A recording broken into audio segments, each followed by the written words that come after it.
It's our role to select the Royal Air Force officers of the future.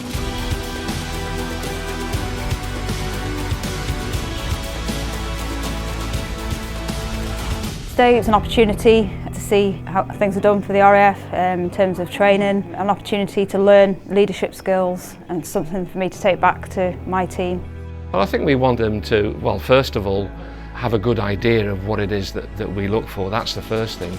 But hopefully give them a sort of an idea where they might be able to put some of their leadership qualities into play, and really to give them a little bit of a taste of the sort of things that we look for our leaders. We were here today to really help develop our leadership skills, to help learn a little bit more about our strengths and specifically our weaknesses, I think. Find out how we communicate, especially with a group of people we aren't that familiar with, and learn how to build up that dynamic over a series of tasks.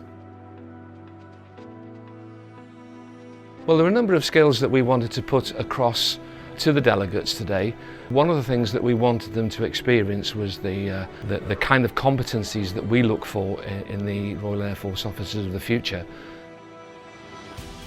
But one of the things we also wanted to give them a little bit of a taste of is how to put their leadership skills into play in terms of their confidence and their problem solving, teamwork and things like that.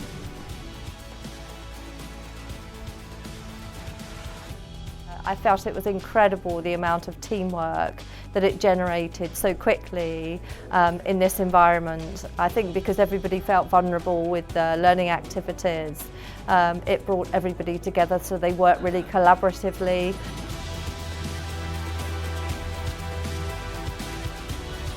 I think what I'll be taking back is to really get the team involved in breaking down a task early on, make sure everyone knows their roles before we jump in and crack on with the job, to try and work more efficiently and a bit more smartly towards a shared goal.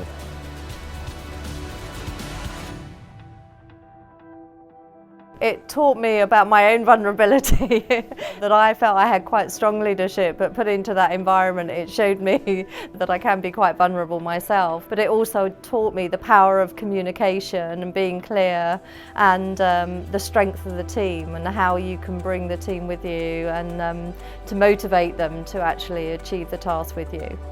I think I learned that it's often quite useful to stop and consider the full lifespan of a task, and also to really support each other regardless of sort of knowing each other or friendships or anything like that, just to really make sure that we push each other to succeed, really.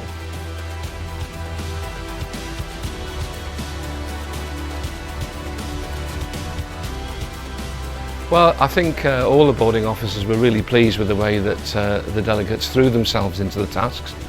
We did a little bit of a debrief with them afterwards, and they all said that there were certain things that they'd found out about themselves, and I'd like to think that they're going to go back to their places of work now and maybe put into practice some of the skills and attitudes and knowledge that they've maybe picked up today.